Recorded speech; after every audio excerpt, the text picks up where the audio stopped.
آج کے جمعہ میں جو بنیادی چیز ہے اللہ تعالیٰ کی رضا کا حصول، میں اس کے متعلق چند معروضات پیش کرتا ہوں۔ دیکھیں، دنیا میں انسان کے آنے کی سب سے بنیادی وجہ اللہ کے ساتھ تعلق ہے۔ انسان کے آنے کی وجوہات آپ جتنی تلاش کریں نا کہ دنیا میں انسان کیوں آیا ہے، جو وجہ بھی ہوگی اس کا اینڈ یہی ہوگا کہ یہ اللہ کے ساتھ تعلق کرنے والا، تعلق رکھنے والا، تعلق بنانے والا بن جائے۔ اس کے بعد آپ شریعتوں پہ عمل دیکھ لیں، انبیاء کا آنا دیکھ لیں، عبادت کے معاملات دیکھ لیں، یہ ساری چیزیں جو ہیں یہ اللہ کے تعلق کے لیے ہی ہیں۔ اب ہمارا اور ہمارے رب کا تعلق مضبوط کیسے ہوگا؟ یاد رکھیں، اس کے لیے ہمیں اپنی خلوت ٹھیک کرنی ہوگی۔ خلوت کسے کہتے ہیں؟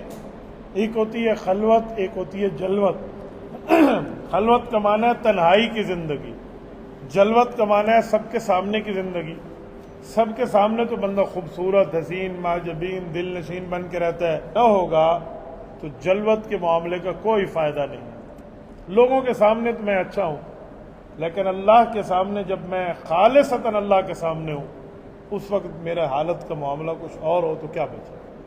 حدیث پاک میں ہے کہ تنہائی کے گناہ سے بچو۔ آج کل تنہائی کے گناہ کا سب سے بڑا سبب موبائل ہے، انٹرنیٹ ہے، سوشل میڈیا ہے۔ یہ جو چیزیں ہیں نا، یہ گناہوں کا وہ سیلاب لاتی ہیں جن کا تصور ہمارے باپ دادا نے نہیں کیا تھا۔ یعنی ہمارے باپ داداؤں کو یہ تصور بھی نہیں تھا کہ ایک بندہ ایک وقت میں اکیلے بیٹھ کر اس طرح گناہ کے اوپر جری ہو سکتا ہے جو ہمیں موبائل لے کر آئے۔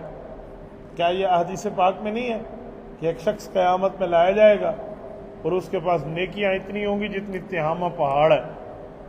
یہ 3-4 ملکوں میں آتا ہے تہامہ پہاڑ، ایک جگہ سے شروع ہے یمن، یمن سے پھر شام، شام سے ہوتے ہوئے پھر سعودیہ تک، اتنے بڑے پہاڑ ہیں۔ یہ پہاڑی سلسلہ ہے کہ اتنی نیکیاں لے کر آئے گا، لیکن اس کی نیکیاں ہوا میں اڑ جائیں گی۔ اس کی حسنات جو ہوں گے یہ اللہ رب العزت اڑا دیں گے۔ وجہ یہ ہوگی کہ یہ سب کے سامنے تو اللہ کو راضی کرتا ہوگا اور تنہائی میں اللہ کو ناراض کرنے والے کام کرتا ہوگا۔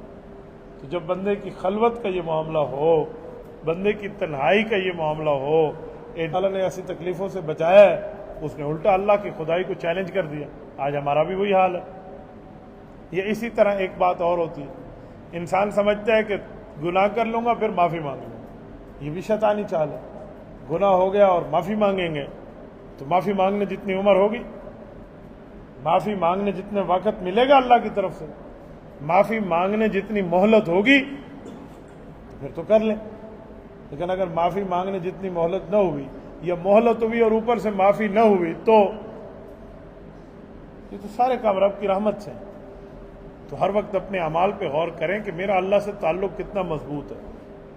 ہر مجلس، ہر فرینڈشپ، ہر اٹھک بیٹھک، ہر وقت، ہر لمحہ، ہر کوشش، ہر مصروفیت، مشغولیت، تعلق اور معاملات، اس کے بعد سوچیں کہ اس کے ساتھ گزرتے ہوئے وقت میں میرا اللہ کے ساتھ تعلق مضبوط ہو رہا ہے یا کمزور ہو رہا ہے۔ اگر تعلق مضبوط ہو رہا ہے تو پھر اللہ کا شکر ادا کریں، اس تعلق کو زیادہ مضبوط بنائیں۔ اور اگر اس کام کے بعد بھی اللہ سے تعلق مضبوط نہیں ہو رہا تو پھر اس کے اوپر فکر کرنی چاہیے۔ دیکھیں، جب سگنل ویک ہوتے ہیں، ہمیں دوسری بندے کی کال پہ آواز سمجھ نہیں آتی۔ کیوں؟ سگنل ویک ہے بھائی، سگنل کمزور ہو گئے ہیں، نیٹ ورک کی کوریج یہاں نہیں ہے۔ تو کیا مطلب؟ نیٹ ورک کی کوریج مضبوط ہو تو بالکل تعلق مضبوط رہتا ہے اس نیٹ ورک کے ساتھ۔ تو یہ نیٹ ورک اپنا اللہ کے ساتھ، اولاد ازواج کا معاملہ بعد میں، دنیا میں باقی چیزوں کا معاملہ بعد میں، اللہ سے تعلق کو مضبوط کرنے کا معاملہ پہلے۔ اگر سب کچھ ٹھیک ہے، اللہ کے ساتھ تعلق نہیں ٹھیک تو پھر کیا ٹھیک ہے؟ لیکن سب کچھ خراب ہے، اللہ کے ساتھ تعلق ٹھیک ہے تو بالکل ٹھیک ہے۔